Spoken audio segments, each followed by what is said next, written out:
And it's now time for the business review. On this week's edition, a local entrepreneur aims to make big earnings in the childcare business. Andrew Ladley reports. Shireen McCullough Simmons is the owner of New York City Daycare, Kindergarten and Preparatory.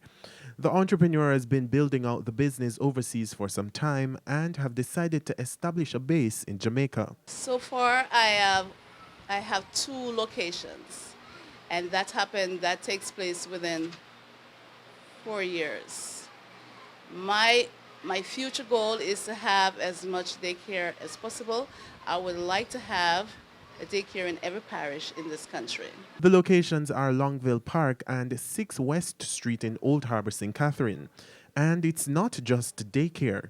She explains that the business offers services 24 hours, 7 days a week. That allows her to offer night care and aftercare options. We have 3 shifts. We start at 5:30, and that shifts end at 2 p.m. Then we also have from 2 to 10 at night and from 10 to 6 in the morning. When quizzed about the decision to start night care services, she explained that the idea came up as a result of market research, which showed there was a demand. When I look into around the community, there's no other institution that provide this service. And I know that people in the civil service, they do night care and they're looking for somewhere to keep their kids so they can be safe. As I said before, like the soldiers and the policemen and the nurses who does the night care.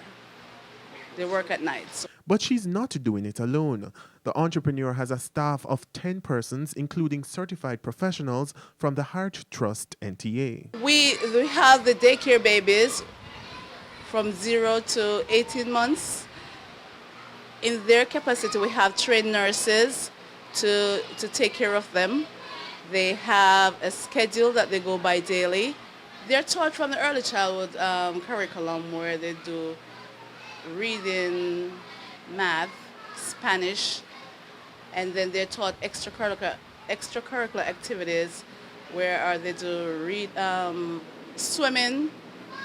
They also do music. They do dancing, gymnastics, and they're prepared to go on to the next level, which is primary school. In terms of revenues, she says earnings continue to increase because of flexible payment packages tailored specifically for her clients. Andrew Ladley, TVJ News.